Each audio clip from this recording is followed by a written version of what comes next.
faraway country, there lived a miller.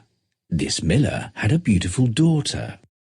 The miller talked about his daughter to anyone who cared to listen and showered praises on her. Sometimes he got carried away so much that he even said things that weren't true. One day, the king came to the woods to hunt. The miller was very glad to tell the king about his daughter. "She's the prettiest and smartest girl in this country," the miller boasted. "Why, she can even spin gold out of straw." The miller bit his tongue, but it was too late. The king got down from his horse at once. He was very fond of money, and he realized that this was a great opportunity to pile up on some gold for his treasury. "Send your daughter to the palace tonight, and we'll see if your words are true," said the king. There was nothing to do but to obey the king.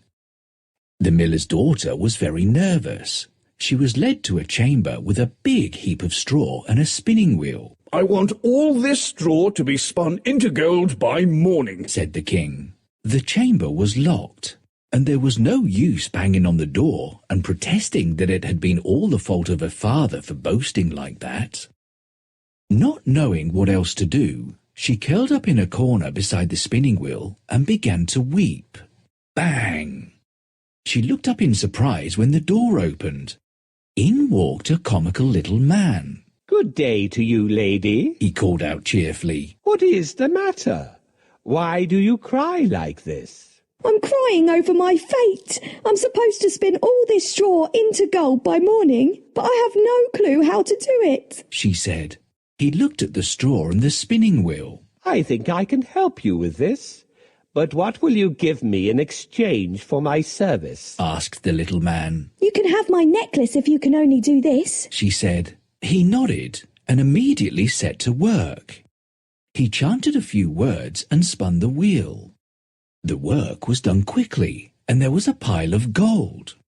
When the king came inside to check on the progress, he couldn't believe his eyes. His eyes shone when he saw the glittering gold, but being a greedy fellow, he decided to make her spin some more straw into gold. He ordered for a fresh pile of straw to be spun by morning.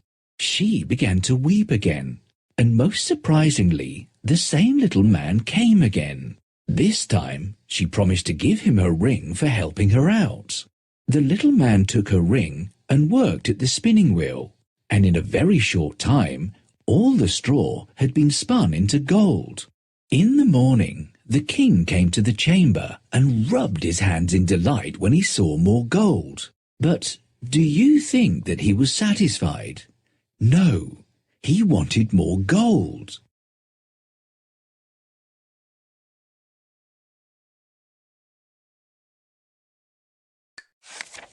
He ordered more straw to be brought in. "Perform the miracle one more time, turn all the straw into gold, and you shall be my queen," he said.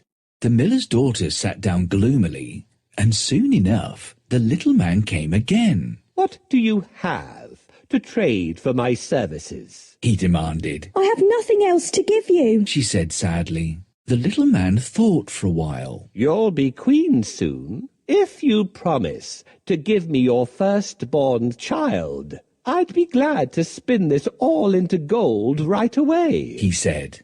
The miller's daughter agreed. All she wanted was to get the job done. The king was very pleased to see that there was a big pile of gold in the corner. "I'm keeping my promise. We're getting married," said the king. The miller's daughter became the queen, and they lived happily together. They had a baby girl, and everybody was celebrating.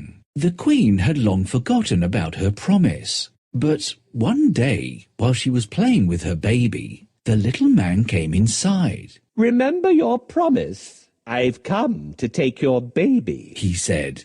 The queen was horrified. "Oh, please don't take my baby away from me. I'll be heartbroken," she wailed. But the little man remained persistent. "I'll give you half the kingdom, but please don't ask for my child," she begged. He shook his head. She cried so hard that he finally felt some pity for her. "Okay, here's the deal. I'll give you 3 days to find my name. If you succeed, you can keep your baby, he said. I'll come every day to see if you can guess my name. The Queen thanked him profusely. The Queen lay awake all night, making a list of all possible names she could think of. The next day, when the little man came, the Queen began. Is your name Timothy? No. Is it Benjamin? No. Jeremiah? That isn't right. Ichabod? No. Tobias? Try again. Gregory? That's not my name. Finally, the little man left. The next day, the Queen came up with funny and silly names. Hey, is your name Sticklegs? No. Owl Eyes? Nah. Rabbit Tooth? That isn't my name. Mophead? No. Fluffy Beard? Wrong. Shaggy Brows? Keep guessing.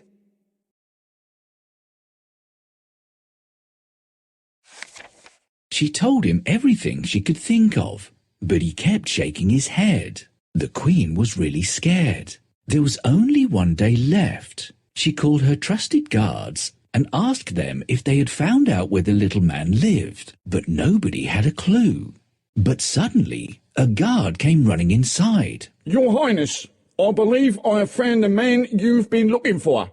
He lives in a hut on a high hill in the forest, said the guard. Tell me more, the Queen prompted. He lit a fire in front of his hut and danced around it, clapping his hands and singing a strange song, the guard added. Do you remember what he sang? The Queen asked eagerly. Merrily shall I feast, merrily I will dance and sing. For the lady does not know that Rumpelstiltskin is my name. The Queen clapped her hands in delight. This is exactly what I wanted to know, she said. The next day, the little man came and grinned at the Queen. Let's start. Is your name Griffith? Not at all. How about Daniel? No. Surely your name has to be Gerald.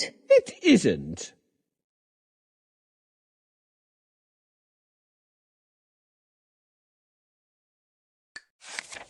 Are you Rumpelstiltskin? The little man stared in surprise and horror. How did you find my name? He asked in dismay. You didn't guess my name. You found it out from someone. But a promise was a promise. He could not take the Queen's baby. Rumpelstiltskin was so furious that he stamped hard on the ground. Whoosh! Both his feet went into the ground, and Rumpelstiltskin was never seen again.